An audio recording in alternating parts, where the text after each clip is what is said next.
فرماتے ہیں کہ اللہ تعالیٰ لا تدرک الابصار، کہ کوئی آنکھیں اس کو نہیں دیکھ سکتی۔ تو اور دوسری جگہ ارشاد پاک ہے آپ علیہ الصلوۃ والسلام کا کہ من زعم ان محمد صلی اللہ علیہ وسلم رأى ربہ فقد اعظم علی اللہ الفریہ، کہ جنہوں نے یہ گمان کیا کہ آپ علیہ السلام نے اللہ تعالیٰ کو دیکھا تھا معراج کی رات، فقط اعظم علی اللہ الفریہ، تو انہوں نے بہت بڑا جھوٹ جو ہے نا وہ باندھ دیا، کس پر؟ اللہ تعالیٰ پر، ٹھیک ہے۔ لیکن ہم اس کا جواب یہ دیتے ہیں کہ آیات مذکور میں جو لا تدرک ہے توحید کی معنی ہے، یعنی کہ نظر اللہ تعالیٰ کی ذات کا احاطہ نہیں کر سکتا، اور اس کی ہم بھی قائل ہیں اور آپ بھی قائل ہیں کہ احاطہ نہیں کر، کیونکہ اللہ تعالیٰ کی اتنی بڑی ذات ہے، اور اس کی سب قائل ہیں، اس سے یہاں ادراک کو رویت کے معنی میں لینا درست نہیں ہے، مطلب احاطہ کرنا ہے، ٹھیک ہے نا۔ اور یہ جواب بھی درست ہوتا ہے نا کہ یہاں سے مراد یہ اس دنیا میں کوئی اللہ تعالیٰ کو نہیں دیکھ سکتا، وہ تو آسمانی دنیا تھا نا، تو وہاں پہ نہیں، نبی السلام نے ان کو دیکھی۔ یہ تو آ رہی ہے نا کہ رویت کی تین قسمیں، ایک جو ہم نے پہلے بیان کر دیا نا، یہ رویت فی معراج والی بات تھی، ٹھیک ہے۔ اعتراض تو اس پہ ہوتا ہے نا، رویت فی دنیا میں تو ہم بھی کہتے ہیں نا، رویت فی دنیا میں تو ہم، رویت کے معنی دیکھنا، رویت کا معنی دیکھنا، ٹھیک ہے۔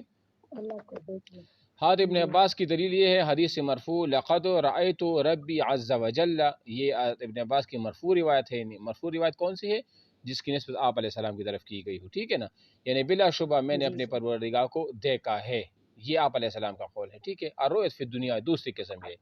معتزلہ و خوارج کہتے، انہوں نے تو نور نہیں دیکھا تھا، مطلب اس طرح تو کوئی شکل تو نہیں بتائی تھی نا؟ نہیں شکل تو نہیں ہے، شکل نہیں ایسے تو کسی نے نہیں کہا ہے کہ اس نے آپ علیہ شکل دیکھی ہے اور اس طرح وغیرہ ہے، یہ اللہ تعالیٰ کے اور آپ علیہ السلام کی جو 1 to 1 ملاقات تھی، بس وہی دیکھے میں نے اللہ کو دیکھا ہے، ٹھیک ہے۔ کما یلی کو بشانی ہی، جیسے ان کی شان کے مطابق تھا وہ صحیح تھا۔ اچھا جی، رویت فی دنیا میں معتزلہ اور خوارج کہتے ہیں کہ دنیا میں رویت ممکن نہیں ہے، یہ ان کا ہے دلیل۔ کسی چیز کی رویت کے لیے چند شرائط وہ ہونی چاہیے، جب آپ کسی کو دیکھو گے نا تو اس کے لیے چند شرائط ہوتی ہے۔ نمبر 1، وہ چیز زیادہ دور نہ ہو، اگر زیادہ دور ہوگا تو پھر آپ دیکھ نہیں سکو گے، حالانکہ اللہ تعالیٰ بہت دور ہیں، اس سے کہ وہ مستوی علی العرش ہیں، تو اس لیے ایک وجہ تو یہ ہوا کہ ہم اللہ کو اس لیے نہیں دیکھ سکتے کہ وہ عرش پر ہے، اور عرش ہماری نگاہوں سے دور ہے، یہ شرط منتفی ہے۔ نمبر 2، وہ چیز زیادہ قریب بھی نہ ہو، حالانکہ دوسری جگہ سے اللہ تعالیٰ ہم سے بہت زیادہ قریب بھی ہیں، یعنی کہ جو زیادہ قریب ہوتی ہے نا وہ بھی ہمیں نظر نہیں آتی، بہت زیادہ جب انسان قریب ہو جاتا ہے کوئی چیز انسان کے تو وہ تو دکھتا نہیں ہے اس کو پھر نا، جب نظروں کی زیادہ قریب ہو، جیسا کہ خود فرمایا کہ ہم تمہاری شہرک سے بھی زیادہ قریب ہیں، جب اللہ نے خود فرمایا کہ شہرک سے بھی زیادہ قریب، تو قریب کوئی بندہ پھر نہیں دیکھ سکتا، تو نہ دور کیوں دیکھ سکتے ہیں اور نہ قریب سے دیکھ سکتے ہیں، سورہ الحق میں اللہ نے یہی فرمایا۔ نمبر 3، شیء مرئی کسی مکان یا جہت میں ہو، یعنی جس کو آپ دکھتے ہوگے نا وہ مکان میں یا جہت میں ہوگا، حالانکہ وہ مکان یا جہت میں ہونے سے پاک ہے، اور اللہ تعالیٰ کی نہ تو مکان ہے اور نہ ان کی کوئی طرف ہے،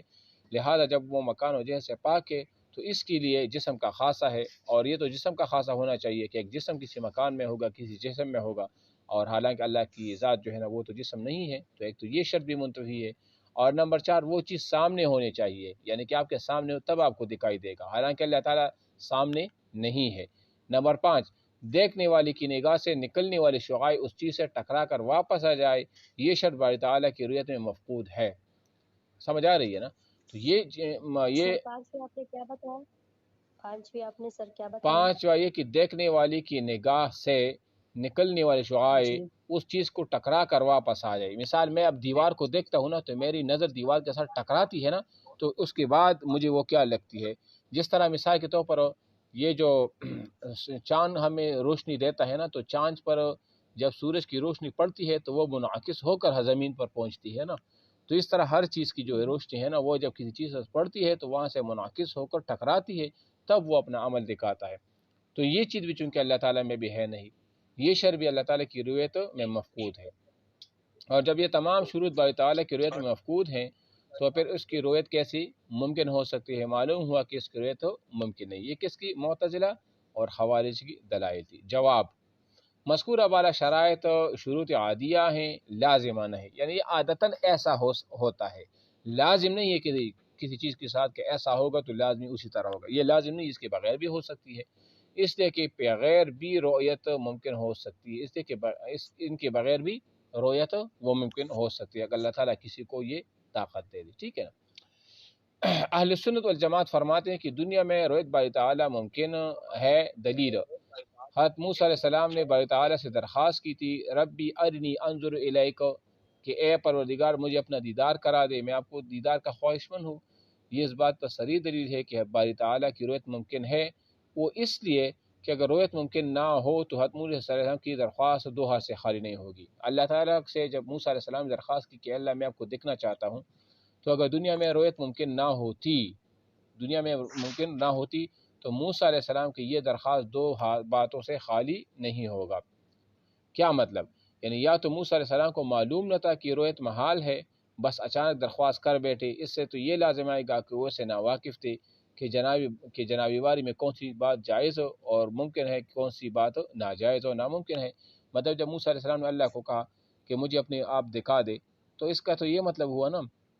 کہ یا تو ان کو پتہ نہیں تھا موسیٰ علیہ السلام کو کہ اللہ سے کون سی سوال کرنا چاہیے اور کون سا سوال نہیں کرنا چاہیے، تو ایسی بات تو کسی پیغمبر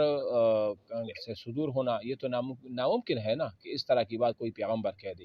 مطلب کسی چیز کا مطالعہ کرنا چاہیے، کسی چیز کا مطالبہ نہیں کرنا چاہیے۔ اور اگر موسیٰ علیہ السلام کو رؤیت کے محال ہونے کا علم تھا تو ان کی درخواست فعل عبث اور طلب محال ہوگی۔ اور اگر دوسری بات ہے کہ موسیٰ علیہ السلام کو پہلے سے پتہ تھا کہ اللہ تعالیٰ کی رؤیت تو دنیا میں ناممکن ہے، اور پھر بھی وہ اس کا تقاضا کرتا ہے، مطالبہ کرتا ہے، تو یہ تو امر محال، یہ تو عبث کام ہوا نا۔ جو چیز آپ کو حاصل نہیں ہوتی اور آپ اس چیز کا مطالبہ کرتے ہو تو یہ تو کیا ہے؟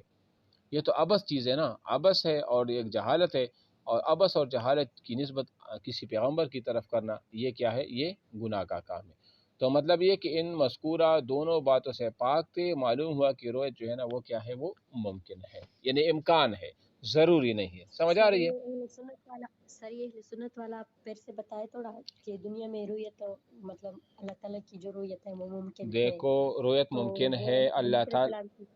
موسیٰ علیہ السلام نے اللہ سے فرمایا نا کہ ارنی ربی ارنی انظر الیک، اے رب میں آپ کو دیکھنا چاہتا ہوں، آپ مجھے اپنے آپ دکھا دے۔ اب دیکھو جب موسیٰ علیہ السلام نے مطالبہ کیا، تقاضا کیا کہ میں اللہ کو دیکھنا چاہتا ہوں، اگر جی موسیٰ علیہ السلام کی یہ بات دو حال سے خالی نہیں ہوگی، یا تو انہوں نے جو مطالبہ کیا تھا یہ کس چیز کا مطالبہ تھا کہ مثال کے طور پر موسیٰ علیہ السلام کو معلوم نہ تھا کہ رؤیت محال ہے، یا تو یہ والی بات ہوگی نا کہ موسیٰ علیہ السلام کو یہ معلوم نہ تھا کہ اللہ تعالیٰ کو دیکھنا یہ کیا محال ہے، اور وہ جو ہے نا اچانک درخواست کر بیٹھے، تو اس سے کیا لازم آتا؟ اس سے تو یہ لازم آتا ہے نا کہ موسیٰ علیہ السلام کیا تھے؟ ناواقف تھے اس چیز سے، کہ مثال کے طور پر اللہ تعالیٰ سے کون سا سوال کرنا چاہیے اور کون سی سوال اللہ تعالیٰ سے نہیں کرنی چاہیے۔ سمجھ آ رہی نا میری بات؟ جی سر ٹھیک ہے، یا تو یہ بات تو یہ بھی کسی نبی کے شان کے مطابق تو نہیں ہے نا، اور مناسب بھی نہیں ہے۔ اور دوسری بات یہ کہ اگر موسیٰ علیہ السلام کو اللہ تعالیٰ کو دیکھنے کا یہ علم تھا کہ یہ تو محال ہے، مطلب میں اللہ کو نہیں دیکھ سکتا دنیا میں، تو یہ پھر کیا ہوا؟ یہ جو موسیٰ پھر درخواست کر رہے تھے اللہ تعالیٰ سے اپنی رؤیت کا کہ مجھے اپنے آپ کو دکھا دے، تو یہ تو پھر کیا ہوا؟ یہ تو فعل عبث ہوا نا، اور طلب محال ہے، یعنی جو چیز ناممکن ہے اور ناممکن چیز کی آپ کس سے طلب کرو گے، تو نبی سے ایسی چیز کا صدور ہونا یہ تو کیا ہے؟ یہ اس میں ایک عیب ہوتی ہے نا، اور نبی چونکہ ان عیبوں سے پاک ہے، تو لہذا جب یہ دونوں باتیں نہیں